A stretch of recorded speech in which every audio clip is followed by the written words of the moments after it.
Hello po mga kapatid, magandang umaga po sa inyo. Nandito na naman po ako, Brother Oji, para mag-share sa inyo ng aking devotion. Dito pa rin tayo sa Genesis, pero kagaya po ng dati, bago tayo mag-umpisa, tayo po ay mananalangin muna. Samahan niyo po ako, magsiyuko po tayo. Lord God, aming Diyos na makapangyarihan sa lahat. Aming Diyos na gumawa ng langit at lupa. Una Lord, nagpapasalamat kami sa paggising mo na naman sa amin ng maayos at malakas na malakas ang aming mga katawan. Salamat sa pagbigay mo na naman sa amin ng isang pagkakataon sa aming mga buhay, O Diyos. Thank you, Father God. Thank you, Jesus. Thank you, Holy Spirit. Salamat din, Lord, sa binigay mong pagkakataon upang kami makapagbasa, makarinig, at makapag-aral ng iyong mga makapangyarihan salita. Thank you, Lord God. Buksan mo po ang aming mga puso't isipan upang ito'y lubusan naming maunawaan at maitatak namin ito sa kailaliman ng aming mga puso, O Diyos. Samahan mo rin po ako, turuan at gabayan upang puro salita mo lamang, Lord, ang lumabas sa aking bibig, O Diyos. Lord, inaangkin na namin ang katagumpayan ng aming gawaing ito. Muli, Lord, at palagi ka namin pupurihin, sasambahin at dadakilain. Sa tanging pangalan ng aming Panginoong Hesukristo, lahat tayo ay magsabi ng Amen and Amen. At ito po ang aking channel.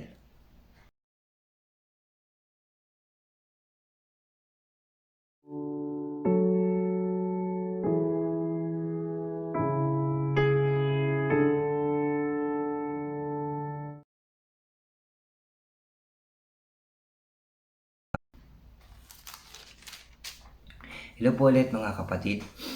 Nandito nga po ako para mag-share sa inyo ng salita ng ating Diyos. Pero bago po ako mag-umpisa, anyayahan ko lang ang mga bago po dyan sa aking channel na mag-subscribe po kayo.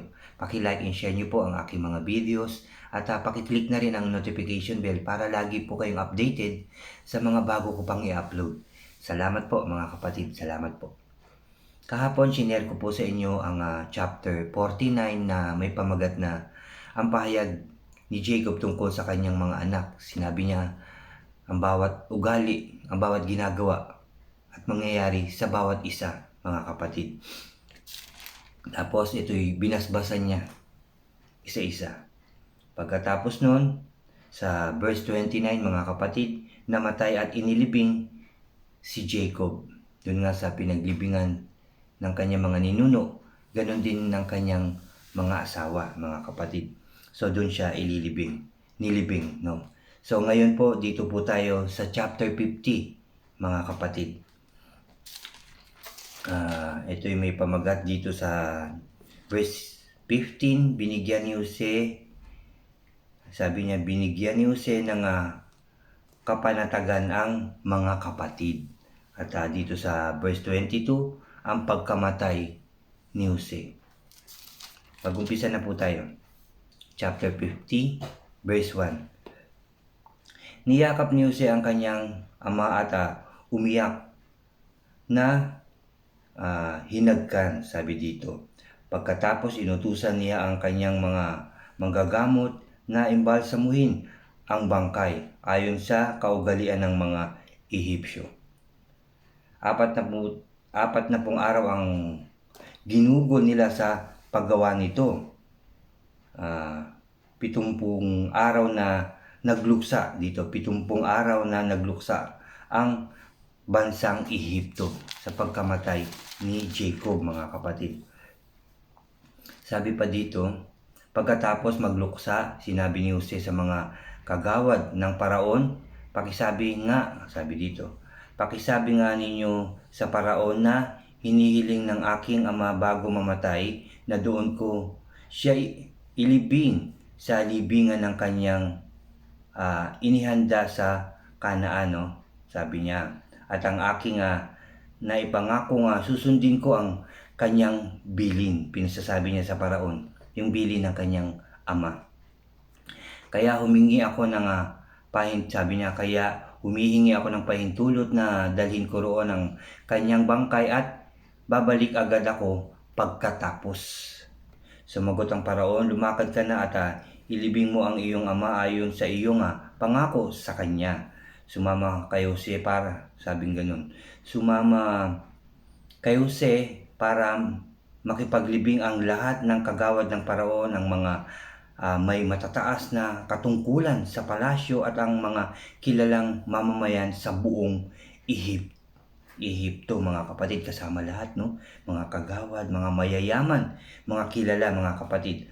Sabi dito, kasama rin ni Jose ang kanyang mga kapatid at ang buong sambahayan ng kanyang ama. Ang naiwan lamang sa Goshen ay ang maliliit na bata, mga kawan ng tupa, kambing at baka. May mga nangangabayo, may mga sakay sa karwahe. Talagang napakarami nila, mga kapatid, na sumama para ilibing itong si Jacob. Napakarami daw nakasama, mga kapatid. Verse 10, pagsapit nila sa Gikan at sa Atad, sa silangan ng Ilog Jordan, huminto muna sila. Nagdao sila roon ng luksang parangal sa Yumao at 7 araw na nagdalamhati roon si Jose. Huminto sila, mga kapatid, pero nagluksa sila roon. 7 araw na nagdalamhati itong si Jose sa pagkamatay ng kanyang ama. Nasaksihan ng mga taga-Kanaan ang ginawang pagpaparangal na ito. Kaya sinabi nila, ganito pa lang ang magluksa ang mga taga-Ehipto. Dahil dito'y tinawag na Abel Mizraim. Sabi dito, ulitin ko lang, Abel Mizraim, ang lugar na ito kung saan nila dinaos yung pagluluksang yun, mga kapatid. Verse 12, sumunod nga ang mga anak ni Jacob. Sabi dito, sinunod nga ng mga anak ni Jacob ang hiling ng kanilang ama. Lahat sila sinunod kung ano man yung kahilingan ni Jacob. Dinala nila sa Kanaan ng bangkay at doon inilibing sa yungib na nasa kaparangan ng Makpela, silangan ng Mamre na binili ni Abraham kay Ephron, sabi dito, na Hiteo. Matapos ilibing ang ama, si Jose nagbalik sa Ehipto kasama ang kanyang mga kapatid at lahat ng kasama sa paglilibing. Nagbalik na sila lahat, mga kapatid. Walang naiwan doon sa Kanaan, Lahat sila. Ito nga sa verse 15, mga kapatid, binigyan ni Jose ng kapanatagan ang mga kapatid. Mula na nga mamatay ang kanilang ama, nag-aalala na ang mga kapatid ni Jose. Sabi nila, paano kung galit pa sa atin si Jose at gantihan tayo sa kalupitang ginawa natin sa kanya. Nag-aalala na sila. Dahil di ba, kung matatandaan niyo, mga kapatid, binalak ng mga kapatid niya na siya'y patayin. At yun nga, inulog siya sa balon at ipinagbili siya ng kanyang mga kapatid. At dinala nga si Jose nung bata pa sa Ehipto. Bago mamatay ang ating ama, ipinagbili niya na sabihin ito sa iyo, sabi niya. Nakikiusap ako na patawarin mo na ang iyong mga kapatid sa ginawa nila sa iyo. Kaya naman ngayon, nagsusumamo kami sa iyo na patawarin mo kaming mga lingkod ng Diyos ng iyong ama. Yun daw ang bilin ni Jacob, Kasi nag-aalala silang lahat. Baka galit pa daw si Jose. Kaya sinabi nila ang pinasasabi ng kanilang ama. Yun nga na patawarin na sila sa kanilang mga nagawang kasalanan. Napaiyak si Jose nang narinig ito, sabi niya. Napaiyak si Jose nang marinig ito. Lumapit lahat ang kanyang mga kapatid at yumuko sa harapan niya. Kami mga alipin mo, wika nila. Ngunit sinabi ni Jose, huwag kayong matakot. Maari ko bang palitan ang Diyos? Sabi niya. Verse 19 yan, mga kapatid. Sagot yan ni Jose habang umiiyak siya. Ngunit sinabi ni Jose, huwag kayong matakot. Sabi niya, maaari ko bang palitan ang Diyos? Masama nga ang inyong ginawa sa akin, subalit ipinahintulot iyon ng Diyos para sa kabutihan. At dahil doon, naligtas ang marami ngayon. Kaya huwag na kayong mag-alala. Ako ang bahala sa inyo at sa inyong mga anak. Napanatag ang kanilang kalooban sa mga sinabi ito ni Jose.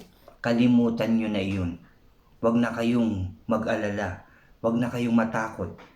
No? Oo nga't masama ang inyong ginawa, pero hindi niya yun susuklian ng anuman na pangit o hindi maganda.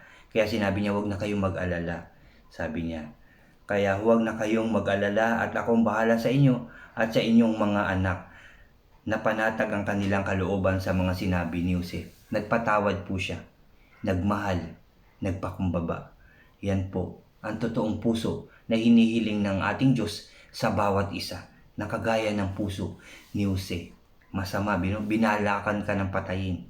Hinulog ka pa sa malalim na balon. Inangat uli, tapos ipinagbili. Diba? Samantalang kapatid mo sila. Pero ang ginawa niya, pinanatag niya ang kanyang mga kapatid. Huwag niyo nang alalahanin yun. Kalimutan niyo na yun, no? Pinatawad niya ang kanyang mga kapatid. Minahal ng buong puso, mga kapatid. Yun po ang ginawa ni Jose. Verse 22, mga kapatid, ang pagkamatay ni Jose. Nanatili nga si Jose sa Ehipto kasama ang kanyang mga kapatid. Umabot siya ng 110 taon bago namatay.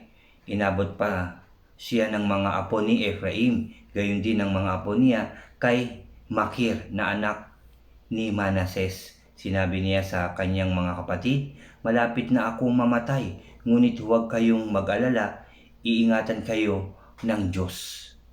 At ibabalik sa lugar, sabi niya. Sabi dito, ulitin ko lang itong verse 24, mga kapatid. Sinabi niya sa kanyang mga kapatid, malapit na akong mamatay, ngunit huwag kayong mag-alala. Iingatan kayo ng Diyos at ibabalik sa lupaing ipinangako niya kina Abraham, Isaac at Jacob. Verse 25, pagkatapos ipinagbilin niya sa mga Israelita ang gagawin sa kanyang bangkay. Wika niya, isumpa ninyo sa akin na kapag ako'y inilabas na ng Diyos sa lupaing ito, dadalhin ninyo ang aking mga buto.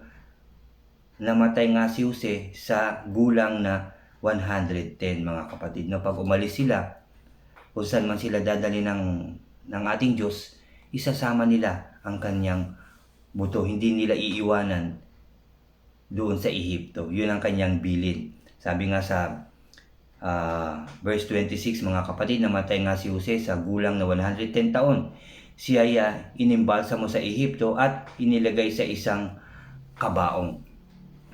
Amen and amen. At yan po ang katapusan ng chapter 50 at katapusan din ng Genesis, mga kapatid. Natapos na po natin ang simula sa chapter 1 hanggang chapter 50. At ito na nga po ang katapusan ng chapter 50. Napakaganda po, mga kapatid. Pinapaalala ulit sa atin sa ating binasa, sa ating napakinggan at napag-aralan ngayong umagang ito, na tayo matutong magpatawad. Anuman ang kasalanan, gaano man kalaki ang kasalanan ng nagawa ng ating kapwa o ng ating mga mahal sa buhay, dapat po natin silang patawarin. Yung totoong pagpapatawad. Hindi yun, sige na, kalimutan mo na yun, pero may galit ka pa rin. Ito yung naaalala mo pa rin. Oo nga, tayo yung mga tao. Tao lamang tayo. Kung minsan hindi natin talaga maalis yung kirot o yung sama ng loob natin, pero tinuturo sa atin ng ating Diyos na tayo po ay magpatawad ng totoo, mga kapatid. Totoong pagpapatawad. Magmahalan tayo ng totoo. Magpakumbaba po tayo sa isa't isa. Yan po ang tinuturo sa atin ng ating Diyos. At ngayon nga ay pinapaalala niya yung kagandahang loob, yung malinis na puso ang itinuturo sa atin ng ating Diyos sa ating mga nabasa, mga kapatid. Pinapaalala niya yung magandang buhay dahil malinis at maayos ang iyong puso. Mapagmahal ka, mapagpatawad at mapagkumbaba.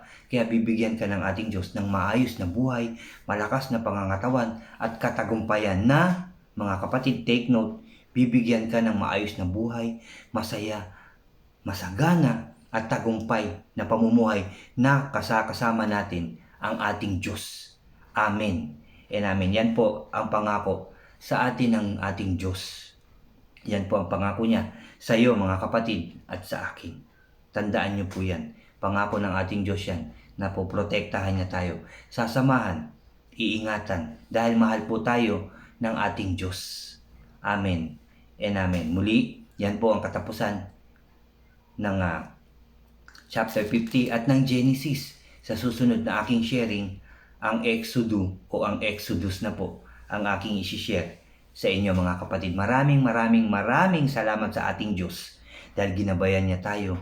Talagang siya ang may kaloob nito mga kapatid na tayo magsama-sama lagi na makinig, mag-aral ng kanyang mga salita.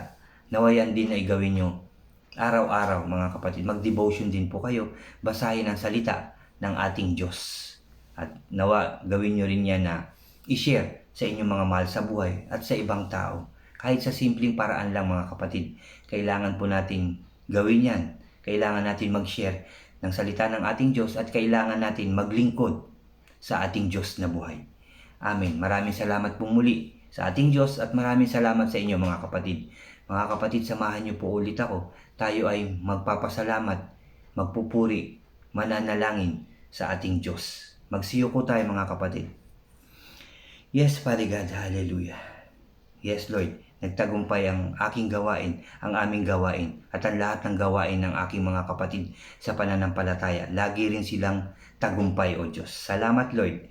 Salamat, Jesus. Salamat, Holy Spirit. Salamat sa iyong mga salita na aming napakinggan, nabasa at napag-aralan. Salamat, Lord, at natapos namin ng maayos ang Genesis simula chapter 1 hanggang chapter 50. Salamat, Lord, sa iyong mga salita. Salamat, Lord, sa iyong mga paalala sa amin lahat. Salamat, Lord, sa iyong mga pangako sa amin lahat, sa lahat ng tao, O God. Thank you, Father God. Nawa, ang aking mga kapatid na nandyan nakikinig, ang lahat ng mga taong nakikinig ng salita mo, O Lord, nagbabasa at nag-aaral, nawa yan din ay kanilang maibahagi sa kanilang mga mahal sa buhay at sa lahat ng tao, O Diyos.